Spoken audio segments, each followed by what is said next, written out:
when you look at some of the teams that may be interested in a guy like Jonathan Toews, I'd say a couple teams stand out. The Colorado Avalanche are one.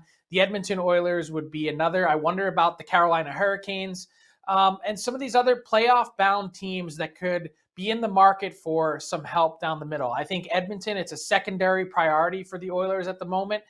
Their top objective, I believe, right now is to add some help on the back end. And so that's certainly something that they would be looking at to fulfill first before maybe pivoting to something like this. But when you look at Jonathan Toews, the real question is, what exactly is he bringing to your lineup right now?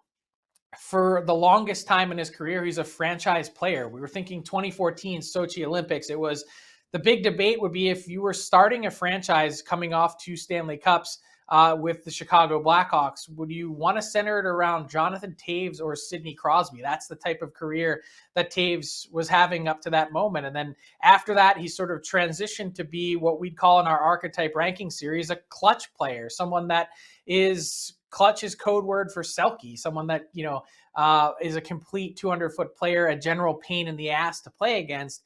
And Toews has certainly lost some of that with the age curve. And so I think that's what teams would really like to figure out in an ideal role, in an ideal setting on a contending team. Is he a second-line center? Is he a third-line center? And so as we go through our scouting report today on dailyfaceoff.com, we'll attempt to answer that and figure out where exactly Jonathan Toews may fit, Tyler. I think that'll be really interesting. I mean, obviously, you mentioned the idea of maybe the Edmonton Oilers being a team that could fit with Toews and how dangerous they could almost be with him sliding in that third line. But a guy, just because of the winning pedigree, right, Frank? I think a lot of teams and a lot of GMs could look at that and kind of go, man, he's, like you said, clutch player. That's a guy you just sprinkle into your lineup, depth role, and all of a sudden you're that much better as a group in your top 9.